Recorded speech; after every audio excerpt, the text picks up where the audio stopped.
Welcome you in the lecture series of software engineering. This is lecture number 27 और इस lecture के अंदर हम लोग डिस्कस करेंगे साइक्लोमेट्रिक कॉम्प्लेक्सिटी।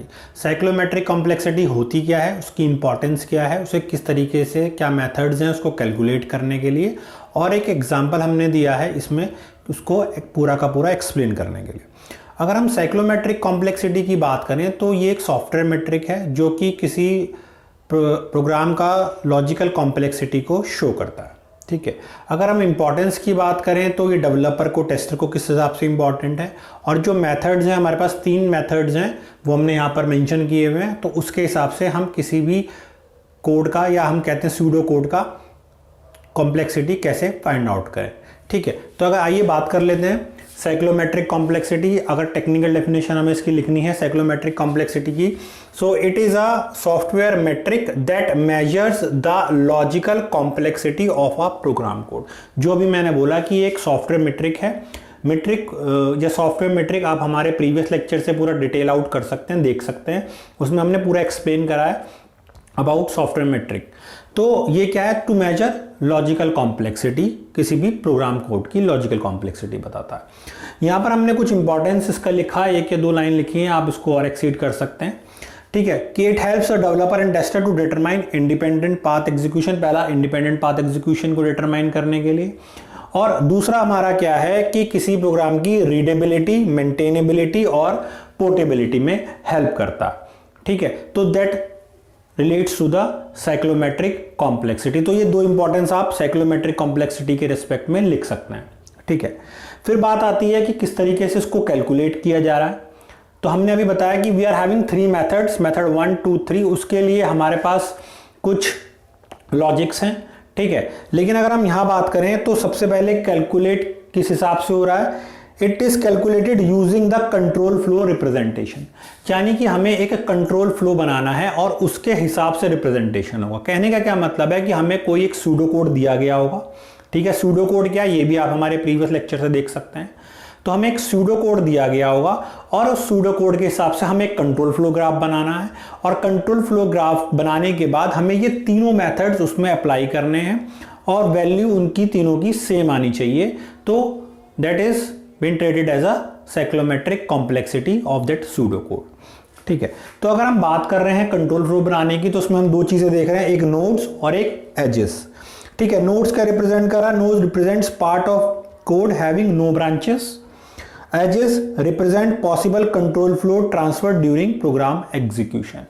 ये तो हो गई उनकी टेक्निकल बात। अगर नोड्स की हम बात करें तो अगर हम इस फ्लो चार्ट को देखें या कंट्रोल फ्लो को देखें, मैं एक चीज और इसमें ऐड ऑन कर देना चाह रहा हूं कि कहीं कहीं आप कंट्रोल फ्लो ग्राफ इस तरीके से देखेंगे कि एक 0 बना दिया या एक सर्कल बना दिया, पहला ये सर्कल हो गया, फिर ये सर्कल हो गया, इसके हिसाब से मैं बता रहा हूं, फिर ये सर्कल हो गया, अब इसको येस और नो में फिर आगे बांट दिया।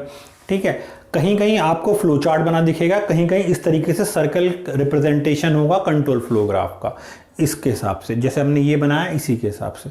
ठीक है, उससे हमारी साइक्लोमेट्रिक कॉम्प्लेक्सिटी पे कोई फर्क नहीं पड़ने वाला। हमारे सूडो कोड के हिसाब से ही हम उसको कंट्रोल फ्लो ग्राफ बनाते हैं, ये जो हमने फ्लो चार्ट बनाया उसके हिसाब से बनाते हैं और वो निकालते हैं, तो इसलिए उसमें कोई इशू नहीं होगा।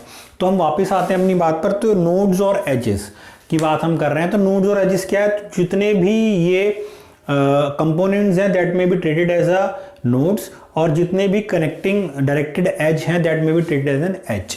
तो नोड्स ये हो गया, एज ये हो गया, इस हिसाब से हमें चलना है जब हम कोई एक सूडो कोड हमें गिवन है और हमें कोई फ्लो चार्ट बनाना है और उसके हिसाब से हमें कॉम्प्लेक्सिटी निकालनी है।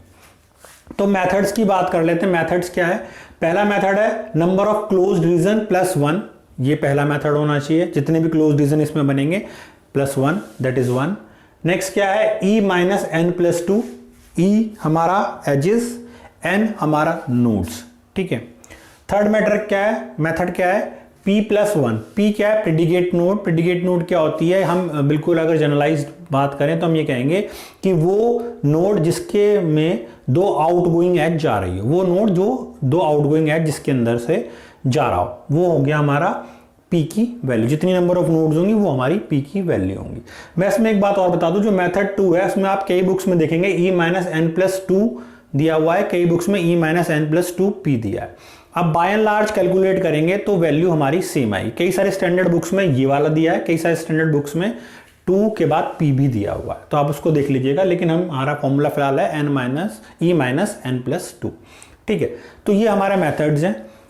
अब हमें एक सूडो कोड दिया गया है, ये सूडो कोड है हमारा, इफ एल्स उसके अंदर यूज हो रहा है, उसके हिसाब से हमने ये डायग्राम या फ्लो चार्ट या कंट्रोल फ्लो अगर जिसको हम बोल रहे हैं वो हमने बनाया है। तो सबसे पहले देख लीजिए, अगर हम फ्लो चार्ट की बात कर रहे हैं तो स्टार्ट, फिर a इक्वल्स टू 10, पहला इंडिकेशन हो गया हमारा प्रोसेस बॉक्स से। फिर वो क्या कह रहा है, b is greater than c, b is greater than c, that is must be a condition over there, या तो यस होगा या नो होगा। अगर यस है then a equals to b, अगर यस है तो a इक्वल्स टू b, और अगर एल्स यानी कि नो है तो a इक्वल्स टू c, ये हो जाएगा। ठीक, फिर हमने एंड कर दिया और फिर प्रिंट कर दिया abc को हमने प्रिंट करा दिया। ठीक है, बिल्कुल एक सिंप्लीफाइड सूडो कोड है, इसके हिसाब से हमें ये कंट्रोल फ्लो ग्राफ जनरेट करना है। आपके पास कोई भी कोड आएगा सूडो कोड, उसके हिसाब से आपने फ्लो चार्ट या जो भी मैंने बताया कि इस तरीके से कंट्रोल फ्लो आपको जनरेट करना होगा। ठीक है, और अगर हम बात करें फ्लो चार्ट्स वगैरह की, तो आप हमारे प्रीवियस लेक्चर्स में flow chart, algorithm, pseudo code वो हमने सब डिटेल करा है, आप वहां पर देख सकते हैं। तो अगर हम बात कर रहे हैं इसके सॉल्यूशन की, तो हमने सबसे पहले हमने बना दिया एक फ्लो ग्राफ।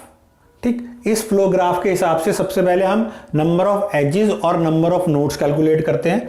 तो अगर हम नोड्स की बात करें तो हमारे पास नोड्स कितनी है, 1 2 3 4 5 6 7, तो हमारे पास नोड्स हो गए हमारे पास 7। ठीक है, और अगर हम एजेस की बात करें तो 1 2 3 4 5 6 7, तो अगर हम एजेस की बात करें तो हमारे पास वो भी है गया 7 एजेस हैं और 7 नोड्स हैं। तो सबसे पहले अब बात कर लेते हैं मेथड 1 की। मेथड 1 क्या कह रहा है, number of closed region plus 1। Number of closed region यहां पर आपको सिर्फ एक दिख रहा है। ठीक है, तो number of closed region 1 plus 1, तो द वैल्यू विल बी 2। ठीक है, जितना भी क्लोज लूप होगा वो कैलकुलेट करना है और प्लस 1 करना है, तो ये हो गया हमारा पहली वैल्यू में इस वाले मेथड के हिसाब से आ गई 2। दूसरा क्या कह रहा है, e माइनस एन प्लस 2, तो e अभी आपने कैलकुलेट किया 7 है, n आपने कैलकुलेट किया वो भी हमारा 7 है। तो अगर हम मेथड 2 की बात करें, e माइनस एन यानी कि 7 माइनस 7 प्लस 2, तो अगर हम इसको देखें तो इसका वैल्यू भी क्या आएगा, इसका वैल्यू भी हमारा 2 ही आएगा। ठीक है, पहले वाले मेथड से भी 2 आ रहा है और दूसरे वाले मेथड से भी हमारी जो वैल्यू आ रही है वो क्या आ रही है, 2 आ रही है। ठीक है, अब अगर हम थर्ड मेथड की बात करें, p प्लस 1, p क्या था, p वो नोड को काउंट करना है p की वैल्यू के साथ जिसमें 2 आउट गोइंग एज जा रही हो। अब यहां से देख लीजिए, इसमें से एक ही आउट गोइंग है, इसमें भी एक ही आउट गोइंग है। इसको देखेंगे तो इसमें एक आउटगोइंग यहां है, एक आउटगोइंग यहां है, तो यानी कि 2 आउटगोइंग है, यानी कि ये हमारी पहली वैल्यू हो गई p की वैल्यू p इक्वल्स टू 1। इसके अलावा अगर हम कोई और देखें तो p की वैल्यू हमें चेंज हो जाएगी। इसमें देखिए, इसमें एक आउटगोइंग ही है, इसमें भी एक आउटगोइंग है, इसमें भी आउटगोइंग है, यानी कि जो हमारी p की वैल्यू रहेगी वो 1 रहेगी, क्योंकि एक ही नोड ऐसी है जहां से 2 आउटगोइंग एज जा रहे हैं। तो अगर हम मेथड 3 की बात करें तो मेथड 3 क्या कह रहा है, p प्लस 1, p कितना है अभी हमने बताया, p इज 1 प्लस 1, तो दैट इज 2। ठीक है, तो ये भी 2 आ गई। तो cyclometric complexity will be 2 for this pseudo code. तो हमें यही कैलकुलेट करना था, हमें तीनों मेथड से कैलकुलेट करके दिखाना पड़ेगा और वैल्यू उसका सेम आएगा। ठीक है, तो ये था हमारा फ्लो ग्राफ और उसके रिस्पेक्ट में इन मेथड्स के हिसाब से जो वैल्यू हमने जनरेट करी। ठीक है, आई होप आपको लेक्चर समझ में आया होगा, और अगर आपकी कोई भी क्वेरी है तो आप हमें कमेंट बॉक्स में लिख के पूछ सकते हैं। Thank you for watching this video.